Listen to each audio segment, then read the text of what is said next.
Hello everyone, welcome to DC teachers academy.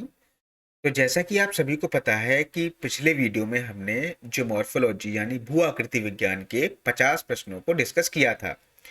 तो ये प्रश्न को करने से पहले आप जो मेरे वीडियोस हैं ज्योमॉर्फोलॉजी की जो यूनिट 1 मैंने कंप्लीट करा दी है, मेरी प्लेलिस्ट बनी हुई है चैनल पे ज्योग्राफी के नाम से, वहां पे आपको सारे वीडियोस मिल जाएंगे क्योंकि जो हम प्रश्न कर रहे हैं उसके कंटेंट के बारे में हमें नॉलेज होनी चाहिए। तो इन वीडियो को देखने से पहले आप जो भी यूनिट फर्स्ट के जो मैंने थ्योरी वाले वीडियो हैं वो आपको कराए हैं वो सारे आप एक बार देख लीजिए, जिससे कि आपको सारे कंसेप्ट क्लियर हो जाएं। उसमें मैंने आपको बेसिक से समझाया है, ठीक है। तो इस वीडियो को देखने से पहले आप एक बार उन वीडियो को जरूर देख लीजिएगा, जिससे कि आपको जब आप इन क्वेश्चंस को करोगे तो आपका कॉन्फिडेंस बूस्टअप होगा। तो चलिए स्टार्ट करते हैं। वीडियो अच्छा लगे तो चैनल को सब्सक्राइब जरूर कर दीजिएगा।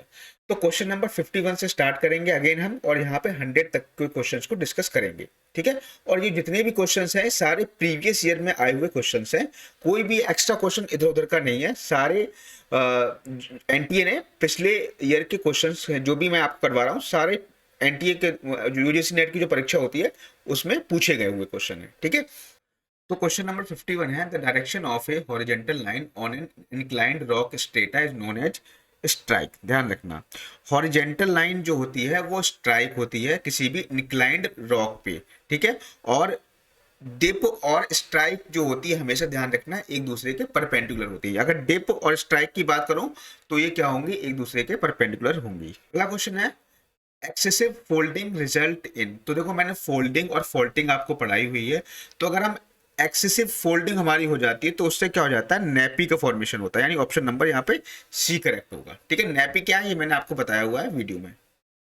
आगे हम बात करें, red sea is an example of. तो रेड सी किसका एग्जाम्पल है, रिफ्ट वैली का एग्जाम्पल है, ठीक है।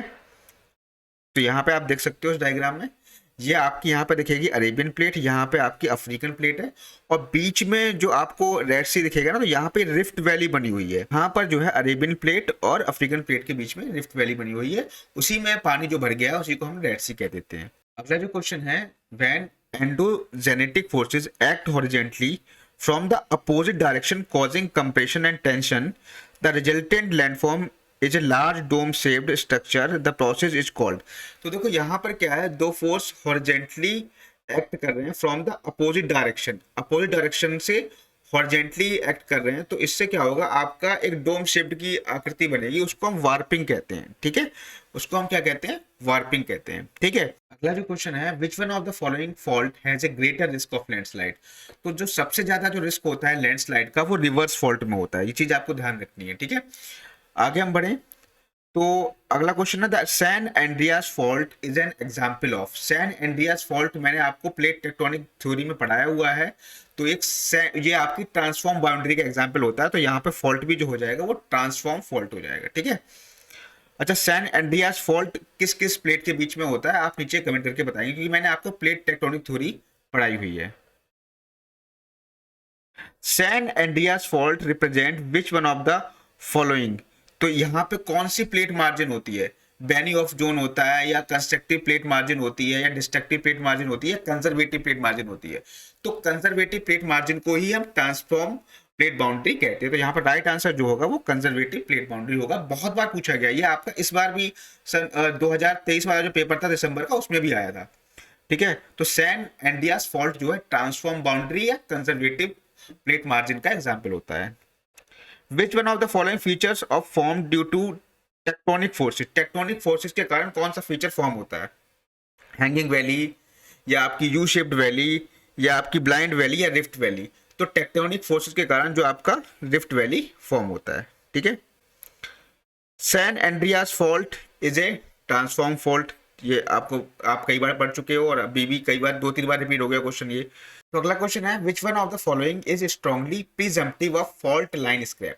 तो फॉल्ट लाइन स्क्रैप क्या होती है, क्लिफ होती है जो आपकी सॉफ्ट रॉक के इरोजन से बनती है। तो ये क्या है, आपका पुअर कोरिलेशन है between rock resistance and topographic form के बीच में। तो ध्यान रखना, अच्छा क्वेश्चन है ये, ठीक है। तो strongly presumptive of fault line scrap क्या होता है, it is the poor correlation between the rock resistant and topographic form.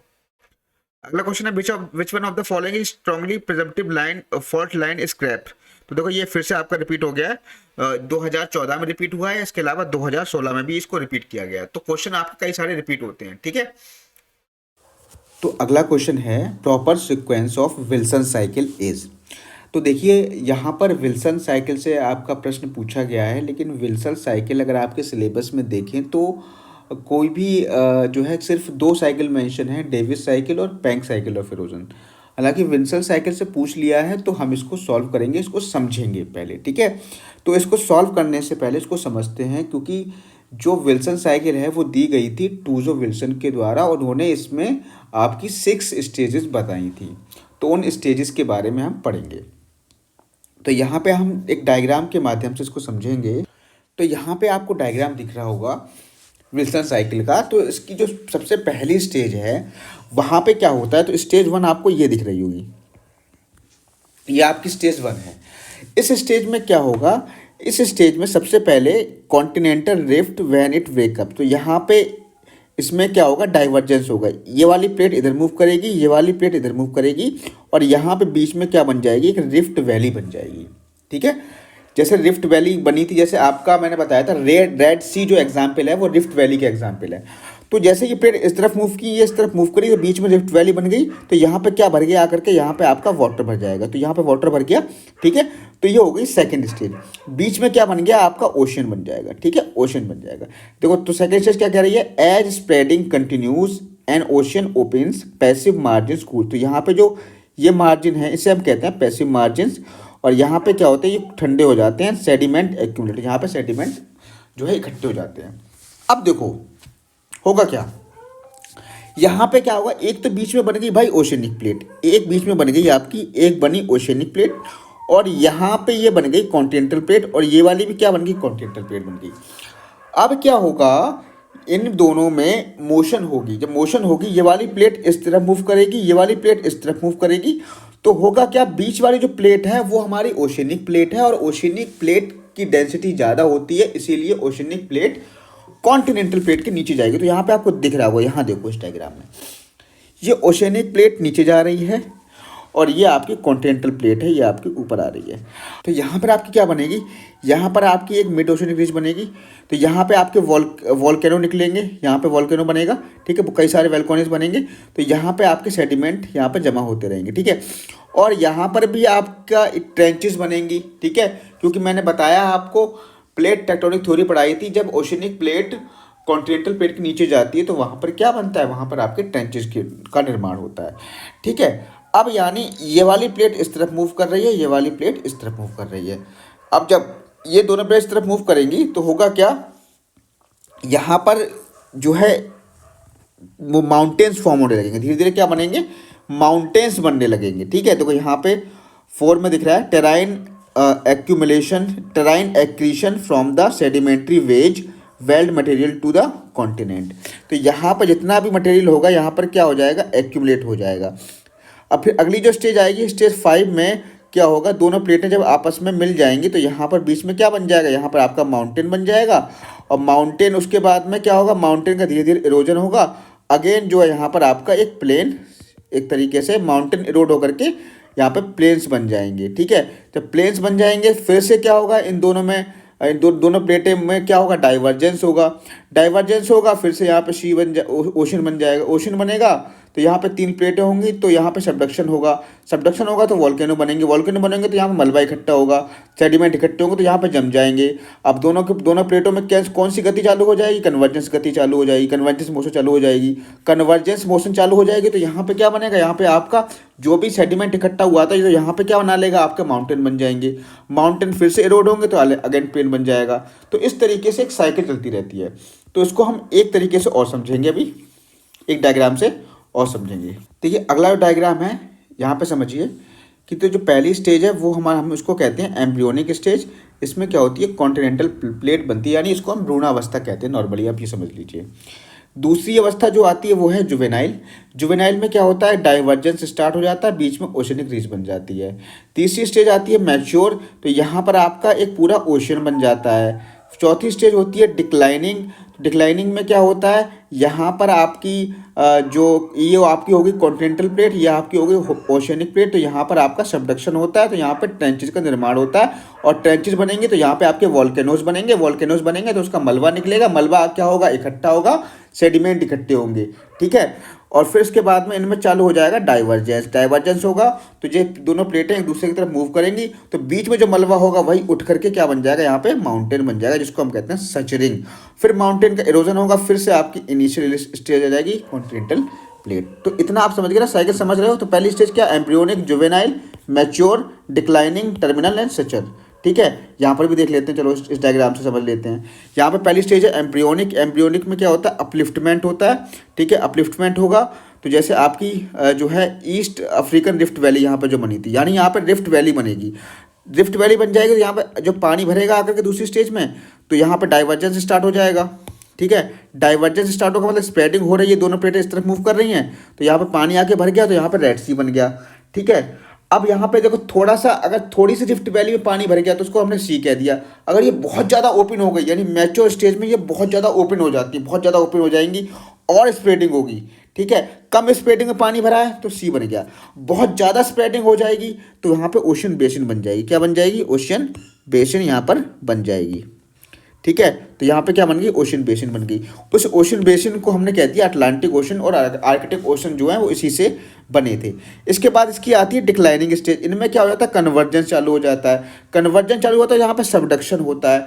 Subduction में क्या होता है, जब सबडक्शन होंगे तो यहाँ पे जो है वॉल्केनो बनेंगे। वॉल्केनो बनेंगे तो यहाँ पे इनका मलबा इकट्ठा होगा, लावा इकट्ठा होगा। लावा से क्या बन जाएंगे, आइलैंडिक आर्क्स बन जाएंगे, और जहाँ पे सबडक्शन होता है वहाँ पे आपकी ट्रेंचेस भी बनती है, जैसे आपकी पैसिफिक ओशन में आप देख सकते हो, ठीक है। और इसके बाद में जो स्टेज आती है वो टर्मिनल स्टेज आती है। इसमें क्या होता है, कन्वर्जेंट एंड कोलिजन चालू हो जाता है। जब कोलिजन चालू होता है तो यहाँ पर आपका क्या बनेगा, तो यहाँ पर आपके धीरे धीरे आपके माउंटेन का निर्माण होना शुरू हो जाता है। और लास्ट जो स्टेज आती है वो सचरिंग होती है। सचरिंग में पूरा कन्वर्जेंस हो जाता है और बीच में जो मलबा होता है वो इकट्ठा हो जाता है। तो जैसे आपने देखा होगा, जो हिमालय माउंटेन्स जो बने हैं वो इसी के कारण बने हैं, जो यूरेशियन प्लेट और गोंडवाना प्लेट के टकराने से बने हैं। तो ये आपकी थी विल्सन साइकिल। तो मैंने आपको यहाँ पे, आई होप कि आपको क्लियर हो गया होगा। अब देखिए, समझते हैं कि proper sequence of Wilson cycle क्या है। अब आपको समझ में आ जाएगा आराम से। तो देखेंगे कि सबसे पहले क्या हुआ था, कॉन्टिनेंटल रप्चर हुआ था। रप्चर मतलब कॉन्टिनेंट का डाइवर्जेंस हुआ था, ठीक है। तो सबसे पहले नंबर पे ये आ जाएगा भाई, ठीक है। सीक्वेंस में अगर हम देखें, वाइड ओशन फॉर्म हुए थे ना रप्चर होकर के, ठीक है। दूसरा क्या है, formation of islandic arcs and arc continent orogen. तो ये तो आपके बाद वाला प्रोसेस है भाई, ठीक है। तो ये तो आपका भी हुआ नहीं है। Oceanic lithosphere fracture and new subduction boundaries takes place. तो ये भी आपका जो है सेकंड वाला नहीं है। Plate reverse their motion and the oceanic basin begins to close. तो सबसे पहले कॉन्टिनेंटल रप्चर हो जाएगा, उसके बाद में प्लेट जो है वो अपनी मोशन को रिवर्स कर देंगे। देखो यहाँ पे क्या हुआ है, दोनों स्टेजें एक ही स्टेटमेंट में दे दी हैं। आपकी जो पहली स्टेज थी एम्ब्रियोनिक और जुवेनाइल, दोनों को इकट्ठा कर दिया है। तो यहाँ पे इन्होंने क्या किया, रप्चर भी करा दिया है और आपके वाइड ओशन में बना दिए हैं। जब ये ओशन बन जाएंगे तो प्लेट क्या करेंगी, अपनी गति को रिवर्स कर लेंगी और यहाँ पे कन्वर्जेंस होना स्टार्ट हो जाएगा। तो यहाँ पे हो जाएगा plate reverse their motion, the ocean begins to close. तो सेकंड नंबर पे ये आ जाएगा। और आपका फिर उसके बाद में थर्ड नंबर पे क्या आता है, जब वो एकदम से एक दूसरे की तरफ आना शुरू हो जाती हैं तो oceanic lithosphere fractures and new subduction boundary take place. तो तीसरे नंबर पे आपका ये हो जाएगा, ठीक है।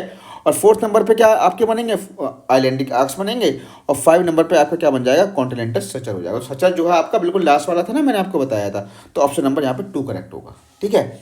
आगे बढ़ जाती है। देखो यहाँ पे दे भी रखा है 6 स्टेजेस है, एम्ब्रियोनिक, ठीक है, juvenile, mature, declining, terminal and suturing, ठीक है। एम्ब्रियोनिक को कहते हैं स्टेबल प्रोटॉन बनेगा, जुवेनाइल को हम कहते हैं early rifting of A continent, mature में फुल ओशन बन जाएगा, और थर्ड में जो फोर्थ होगा डिक्लाइनिंग में सबडक्शन स्टार्ट होगा, फिफ्थ में टर्मिनल में क्या होगा, close remnant of ocean basin, मतलब ओशन जो है बहुत कम रह जाएगा, और लास्ट वाला जो होगा वो कॉन्टिनेंटल कोलिजन यहाँ पे हो जाएगा, ठीक है। अगला देखिए, which one of the following term is not related to continental drift theory. तो मैंने आपको पढ़ाई है कॉन्टिनेंटल ड्रिफ्ट थ्योरी, तो उसमें आपने देखा होगा तो पैंथलासा की बात की गई थी, हाँ सर की गई थी। पैलियो क्लाइमेट की बात की गई थी, ये भी की गई थी। सी फ्लोर स्प्रेडिंग की बात की गई थी, नहीं। जिग्स ऑफ फिट की बात की गई थी, हाँ की गई। तो सी फ्लोर स्प्रेडिंग अलग है और आपकी कॉन्टिनेंटल ड्रिफ्ट थ्योरी अलग है, ठीक है। आगे हम बात करें, the theory of plate tectonic does not help to explain the origin and location of which one of the following. तो जो थ्योरी प्लेट टेक्टोनिक थ्योरी है वो does not help to explain, किस चीज़ को एक्सप्लेन करने में मदद नहीं करती। Mountain system and major sea floors, earthquake इसको तो करती है भाई, earthquake and major sea floors इसको भी करती है, ठीक है। इसके अलावा देखो ओशन करंट, तो ओशन करंट का इससे कोई भी संबंध नहीं है, किसका, प्लेट टेक्टोनिक थ्योरी का ओशन करंट से कोई भी संबंध नहीं है। तो एक तो ऑप्शन नंबर सी हो गया। अर्थक्वेक माउंटेन सिस्टम को एक्सप्लेन करती है, बिल्कुल सही।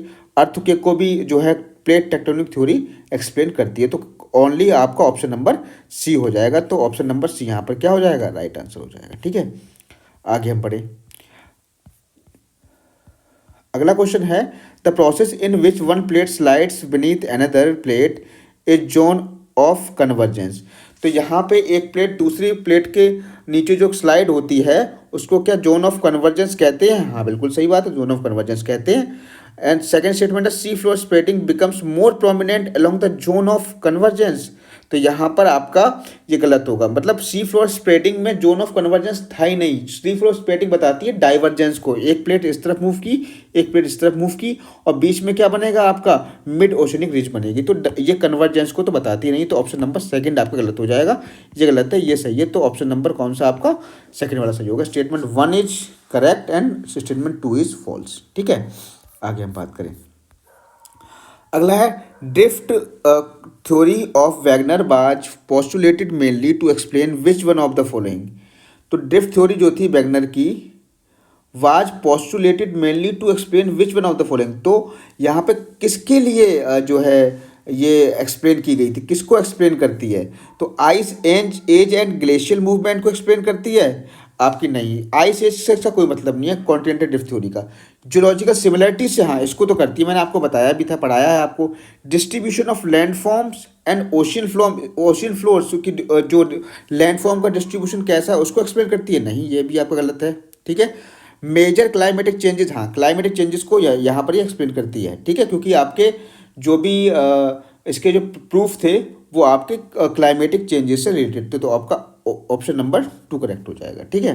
बी एंड डी आपके ये एक्सप्लेन करती है। अगला क्वेश्चन है, the constructive margin of lithosphere plate is represented by which one of the following. तो जो कंस्ट्रक्टिव मार्जिन है, कंस्ट्रक्टिव का मतलब होता है डाइवर्जेंस। तो डाइवर्जेंस किस में होता है, मिड अटलांटिक प्लेन में होता है, ठीक है। जो आपकी डाइवर्जेंस मैंने किस में बताया था, जैसे जो आपकी मिड ओशनिक रीजन्स बनती है ना, तो वो डाइवर्जेंस होती है, उन्हीं को हम कंस्ट्रक्टिव प्लेट मार्जिन भी कहते हैं, ठीक है। और जो एक होती है डिस्ट्रक्टिव प्लेट मार्जिन को हम जो है कन्वर्जेंस प्लेट मार्जिन भी कहते हैं। ये सब मैंने आपको प्लेट टेक्टोनिक थ्योरी में पढ़ाया है। अगला है, plate margins and volcanic zones are closely related with each other. ठीक है, बिल्कुल सही बात है। प्लेट मार्जिन्स जहाँ पर होते हैं वहीं पे क्या होते हैं, वॉल्केनिक जोन्स होते हैं, बिल्कुल सही बात है ये, ठीक है। Because most of the volcanic zones are located along the convergent plate boundary. ये भी बिल्कुल सही है, क्योंकि मोस्ट ऑफ द जो वॉल्केनिक जोन्स होते हैं आपके कन्वर्जेंट प्लेट बाउंड्री पाए जाते हैं। जैसे आप देख सकते हो पैसिफिक ओशन में रिंग ऑफ फायर जो है वो इसी का एग्जाम्पल है। तो ऑप्शन नंबर ए करेक्ट हो जाएगा। अगला है हमारा, अगला है, which one of the following types of plate boundaries and motions are exemplified by the San Andreas fault. देखो सैन एंड्रियास फॉल्ट आपका किस टाइप की जो है उसमें मोशन होती है। तो सबसे पहली बात तो ट्रांसफॉर्म बाउंड्री होती है विद डेक्स्ट्रल मोशन, ठीक है। Transform boundary with dextral motion के द्वारा इसको एक्सप्लेन किया जाता है, ठीक है। अब देखो डेक्स्ट्रल का मतलब क्या होता है, डेक्स्ट्रल का मतलब होता है आपका हॉरिजेंटल, और ये एक दूसरे के अपोजिट जाती हैं। जैसे मान लो दो प्लेट हैं, एक प्लेट ये हो गई और एक प्लेट यहाँ पर ये हो गई, तो ये इस तरफ मूव करेगी, ये इस तरफ मूव करेगी, ठीक है। तो इसी को हम कहते हैं transform boundary with dextral motion, मतलब एक दूसरे के अपोजिट जाना, ठीक है। In which one of the following direction the Nazca plate is moving. अब देखो ये आपका प्लेट टेक्टोनिक थ्योरी में है, मैंने आपको बताया था जो नाजका प्लेट जो मूव करती है वो ईस्ट डायरेक्शन में मूव करती है। और नाजका प्लेट जो है कहाँ पाई जाती है, आपकी साउथ अमेरिका में, नॉर्थ अमेरिका में। तो जो नाजका प्लेट है वो आपकी साउथ अमेरिका में, साउथ अमेरिकन प्लेट से आकर के टकराती है, यानी ईस्ट डायरेक्शन में मूव कर रही है। तो मूवमेंट ऑफ द प्लेट मैंने आपको पढ़ा रखा है प्लेट टेक्टोनिक थ्योरी में, आप जाकर के उसको वीडियो को देखिए। The process in which one plate slides beneath another is known as, तो इसको क्या हम कहते हैं, हम सबडक्शन कहते हैं, ठीक है। अगला है प्लेट नेम। अब देखो यहाँ पे ये मैंने आपको पढ़ाया है, वीडियो जाके आप चेक करिए प्लेट टेक्टोनिक थ्योरी में। इंडो ऑस्ट्रेलियन प्लेट, इसकी डायरेक्शन ऑफ मूवमेंट क्या है, किस तरफ मूव कर रही है? तो आपकी जो इंडो ऑस्ट्रेलियन प्लेट है वो आपकी मूव कर रही है नॉर्थ में, ठीक है। कोकोस प्लेट किस तरफ मूव कर रही है? कोकोस प्लेट मूव कर रही है आपकी नॉर्थ ईस्ट में। पैसिफिक प्लेट किस तरफ मूव कर रही है? तो पैसिफिक प्लेट मूव कर रही है आपकी वेस्ट में। और नाजका प्लेट आपकी ईस्ट में मूव कर रही है। ये सारी चीज़ें मैंने आपको प्लेट टेक्टोनिक थ्योरी में पढ़ाई हुई है, तो ऑप्शन नंबर आपका बी हो जाएगा।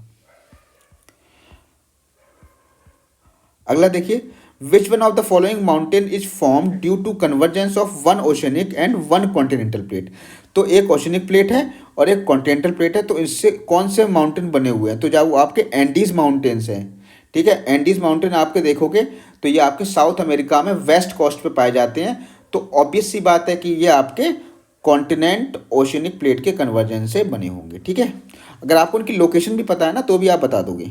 अगला है divergent plate margin cause sea floor spreading. हाँ बिल्कुल सही बात है, डाइवर्जेंट प्लेट जो बाउंड्री होती है उनसे सी फ्लोर की स्प्रेडिंग होती है, बिल्कुल सही बात है। अगला है रीजन क्या है? Constructive plate margin result in the formation of fault. नहीं, कंस्ट्रक्टिव प्लेट मार्जिन से फॉल्ट नहीं बनते हैं, ठीक है। कंस्ट्रक्टिव प्लेट मार्जिन से आपकी मिड ओशनिक रीजन बनती हैं लेकिन फॉल्ट नहीं बनते। तो आपका ऑप्शन ए करेक्ट है लेकिन दूसरा गलत है।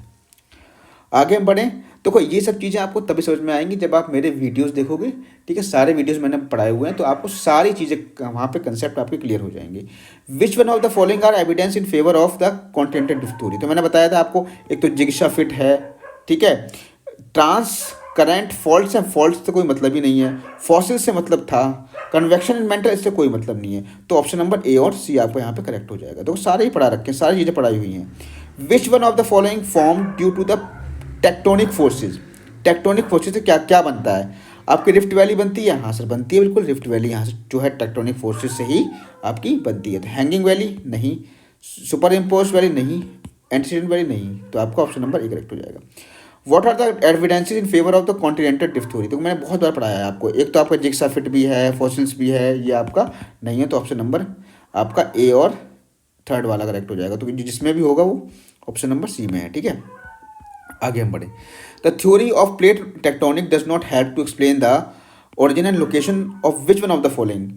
तो प्लेट टेक्टोनिक थ्योरी किसका ओरिजिन को एक्सप्लेन नहीं करती? अर्थक्वेक को एक्सप्लेन करती है, हाँ करती है सर। माउंटेन्स को भी एक्सप्लेन करती है, लेकिन ओशनिक करंट का कोई भी इसमें एक्सप्लेन नहीं करती। ओशनिक करंट जो फ्लो होती हैं वो आपकी फ्लो होती है किससे? टेम्परेचर डिफरेंस से, ठीक है। Which one of the following was the one of the forces responsible for the continental drift theory according to Wegener. तो मैंने क्या बताया था आपका टाइटल फोर्स इसके लिए रेस्पॉन्सिबल होता है, सब पढ़ाया हुआ है। Which among the following is one of the forces responsible for the continental drift theory. तो टाइटल फोर्स देखो रिपीट हो गया फिर से ये क्वेश्चन। अगला क्वेश्चन देखो, अगला क्वेश्चन है नाजका प्लेट किस किस के बीच में है। तो नाजका प्लेट मैंने आपको बताया था आपकी साउथ अमेरिका में है, तो वेस्ट ऑफ साउथ अमेरिका ध्यान रखना है। इसकी लोकेशन मैंने आपको बता रखी, ये आपका साउथ अमेरिका है और ये आपकी नाजका प्लेट है, ठीक है। और आपकी जो अगर हम बात करें कोकोस प्लेट, तो यहाँ यही आपकी क्या हो जाएगी? कोकोस प्लेट हो जाएगी, ठीक है। अगला क्वेश्चन है magma is generated of the divergent plate boundaries. हाँ बिल्कुल सही बात है। जब प्लेटें मूव करती हैं, एक मतलब एक इस तरफ मूव कर रही है, एक इस तरफ मूव कर रही है, तो बीच में जो है आपका क्या बनेगा? मैग्मा जनरेट हो जाएगा, ठीक है। Upcoming magma reaches the surface of the constructive plate margin at the top of the divergent plate. बिल्कुल सही बात है। तो आपने देखा होगा जो मैंने आपको जब पढ़ाया था डाइवर्जेंट प्लेट बाउंड्री, तो उसमें आपके कई सारी चीज़ें बनती हैं, जैसे आपके गोट्स बनते हैं, अबिसल प्लेन्स बनते हैं, मिड ओशनिक रीज बनती हैं। तो ये मैग्मा के इकट्ठा होने से बनती है, क्योंकि वो कहाँ इकट्ठा हो जाता है? डाइवर्जेंट प्लेट के ऊपर इकट्ठा हो जाता है। तो ऑप्शन नंबर आपका ए करेक्ट है। द टर्म पेंजिया किसने कॉइन किया था? अल्फ्रेड वैगनर ने कॉइन किया था। अगला जो क्वेश्चन है, the lithosphere is distinguished from the asthenosphere beneath it by a difference in their behaviour under stress. बिल्कुल सही बात है। जो लिथोस्फीयर है वो आपका एस्थोनोस्फीयर से अलग होता है क्योंकि इन दोनों का बिहेवियर अलग होता है, ठीक है। मतलब लिथोस्फीयर आपका एक ठोस रूप में है और जो आपका एस्थोनोस्फीयर है वो आपका जो है मोल्टन फॉर्म में है। The lithosphere is rigid whereas the asthenosphere is capable of plastic flow. बिल्कुल सही है। ये दोनों जो है एक तरीके से असर्शन और रीजन है, ठीक है। तो ऑप्शन नंबर ए करेक्ट हो जाएगा। अगला हम बात करें in plate tectonic the divergent plate boundaries are characteristic of. Divergent plate boundary जो होती है वो किसकी कैरेक्टरिस्टिक्स होती हैं? Collision zone, sea floor splitting, plate slide laterally या अपवेलिंग। तो सी फ्लोर स्प्रेडिंग जो होती है वो डाइवर्जेंट प्लेट बाउंड्री के कारण ही होती है। ठीक है, अगला है जो है the rigid waves surrounding the geosyncline where called by कोबर। उसको क्या कहा था? क्रेटोजन कहा था। ये पढ़ाया हुआ टॉपिक है, तो कोबर का भूसन्नति सिद्धांत आप पढ़ के देखिए, मैंने आपको उसमें सारी चीज़ें पढ़ाई हैं। तो जो रिजिड वेव्स होती हैं जियोसिंक्लाइन के चारों तरफ, उनको हम क्या कहते हैं? क्रेटोजन कहते हैं। ये कोबर ने कहा था। ठीक है, the rigid mass surrounding the geosyncline were termed as kratogen. The concept of geosyncline was propounded by, तो जियोसिंक्लाइन का कंसेप्ट किसने प्रोपाउंड किया था? हॉल एंड डाना ने। ठीक है, तो यहाँ पर देख सकते हो जो आपकी थ्योरी ऑफ जियोसिंक्लाइन किसने दी थी? हॉल एंड डाना ने दी थी। हटन ने क्या दिया था? Doctrine of uniformity. कई बार मैंने आपको पढ़ा दिया। हैरी एस ने सी फ्लोर स्प्रेडिंग, जेफरी ने थर्मल कॉन्ट्रैक्शन थ्योरी। तो आपको ये चारों जो है याद होनी चाहिए। ठीक है, आगे हम बढ़े। अगला क्वेश्चन है the compressive theory of geosyncline was put forward by. तो जियोसिंक्लाइन की थ्योरी किसने दी थी? हॉल एंड डाना ने दी थी। Which one of the following author associated with the concept of geosyncline? तो option number C, Hall and Dana. Which one of the following plateau can be considered a intermontane plateau? तो Tibetan प्लेटू जो है वो इंटरमॉन्टेन प्लेटू है। इंटरमॉन्टेन प्लेटू का मतलब क्या होता है? एक बीच में क्या पठार है और इस तरफ आपके माउंटेन है, इस तरफ भी माउंटेन है। तो ये जो है प्लेटू दोनों तरफ से क्या हुआ है? माउंटेन से घिरा हुआ है, तो इसको हमने कह दिया इंटरमॉन्टेन प्लेटू। तो आपका टिबेटन प्लेटू जो है वो इंटरमॉन्टेन प्लेटू है। ठीक है, तो यहाँ पर देख सकते हो surrounded by the Kunlun mountain in the north, Himalayan mountain in the south, Kunlun Himalayas in west, Chinese mountain in the east. तो ये चारों तरफ से माउंटेन से घिरा हुआ है टिबेटन प्लेटू, इसलिए इसको हमने कह दिया intermontane plateau. Who postulate the concept of base level? तो बेस लेवल जे.डब्ल्यू पॉवेल। ये याद कर लो, रट लो इसको, कई बार पूछा जा चुका है। बेस लेवल का जो कंसेप्ट जो है वो जे.डब्ल्यू पॉवेल ने दिया था। The rigid mass surrounding the geosyncline क्या कहलाएगा? आपका क्रेटोजन कहलाएगा। ठीक है, और जो मीडियन मास होगा उसको उन्होंने कहा था ड्यूइसबर्ग।